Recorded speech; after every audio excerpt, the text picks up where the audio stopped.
my honest advice to someone who wants financial freedom. Hello everyone, my name is Salee and I'm excited to share my journey to financial and time freedom with you. For many years, I worked as a registered nurse, a career that I loved and found fulfilling. However, as time went on, I realized that I was missing out on precious moments with my family, especially with my kids. The long hours and demanding nature of nursing left me drained with little time and energy for anything else. One day, I decided that enough was enough. I wanted to create a life where I could have both financial stability and the freedom to spend time with my loved ones. So I made the tough decision to leave nursing and pursue a path that promised both financial and time freedom. It wasn't easy, but it was the best decision I've ever made. From this journey, I learned the importance of making tough decisions for the sake of your long-term happiness. Time is the most valuable asset we have.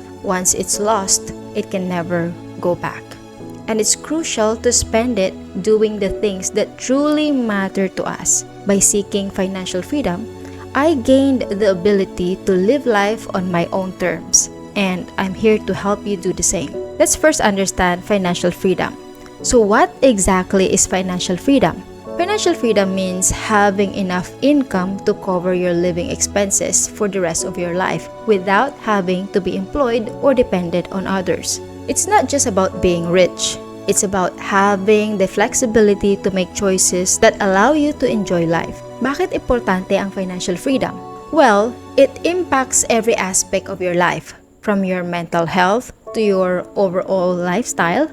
Financial freedom provides peace of mind, reduces stress, and allows you to pursue your passions. Take for example, the story of a fellow Filipino who moved to Canada, built a successful online business, and now spends his days traveling the world with his family.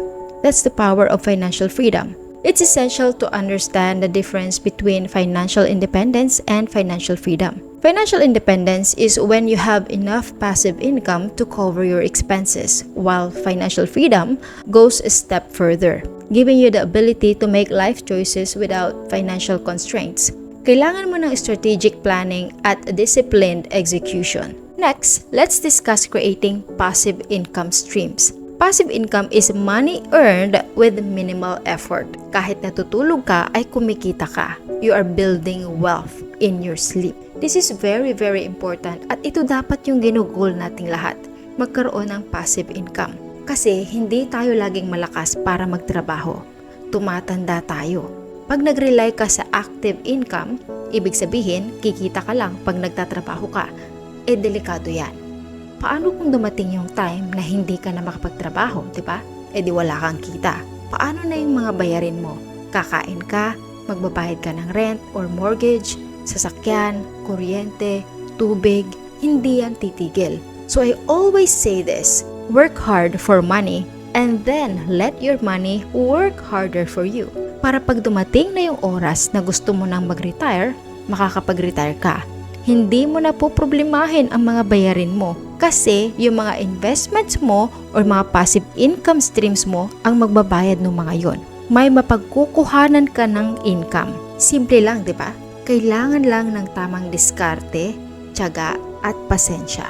Now, pag-usapan na natin ang mga few passive income streams na pwede ninyong i-consider. First is my favorite, real estate.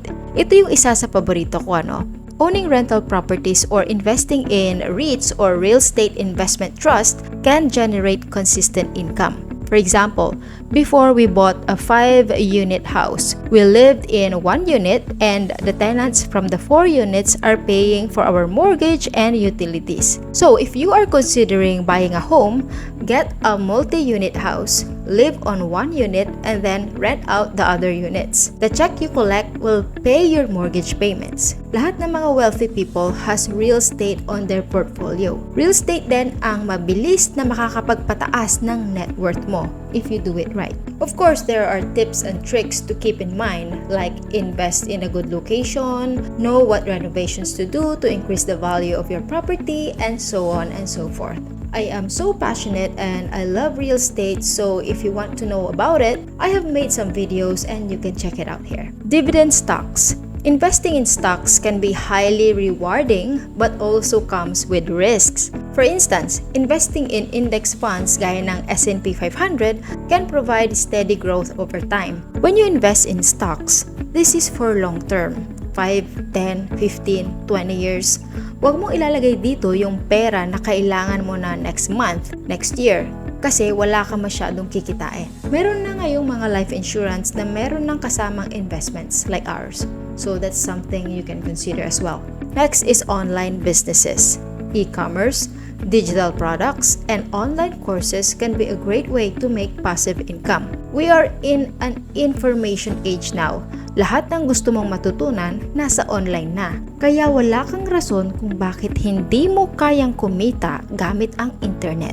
During your day off or work hours, pwede kang mag-aral ng mga online businesses na ito. They usually only take few hours to learn or few days. Kailangan mo lang ma-execute ang mga learnings. Kasi napakarami akong mga kakilala, enroll lang ng enroll sa mga online courses pero hindi naman nila ini-execute yung mga learnings nila. Kaya wala din. So my tip for you, kung gusto mo maging successful, at kaya ako nagawa yung mga results ko sa mga online businesses ko dati, kasi in-apply ko agad-agad yung mga natutunan ko. Wala nang hintay-hintay. Money loves speed. Remember that. Cryptocurrency. Sinama ko na sa list ang cryptocurrency like Bitcoin because it has shown significant growth over time. But invest in crypto only with caution kasi napaka-volatile nito. Ibig sabihin, minsan tataas, minsan babagsak ka agad-agad. When I tell people when they want to invest in cryptocurrency is to only invest money that they are willing to lose para hindi sila iiyak-iyak pag bumagsak ito. Now, how do you start with investing, lalo na kung beginner ka pa lang? First is to, of course, educate yourself. Read books, take online courses, napakarami niyan online, and follow financial experts. Set clear financial goals and create a plan. Alamin mo rin ang risk tolerance mo at mag-diversify. Ikalat mo yung mga investments mo. Huwag lang sa iisang lugar para just in case na bumagsak yung isa, may mapagkukuhanan ka pa ng income from your other investments. Ito yung sinasabi nilang don't put all your eggs in one basket. If you're a Filipino planning to move to Canada or in the US, there are several financial considerations. The cost of living can be significantly higher. For example, housing and insurance costs are much more expensive compared to the Philippines.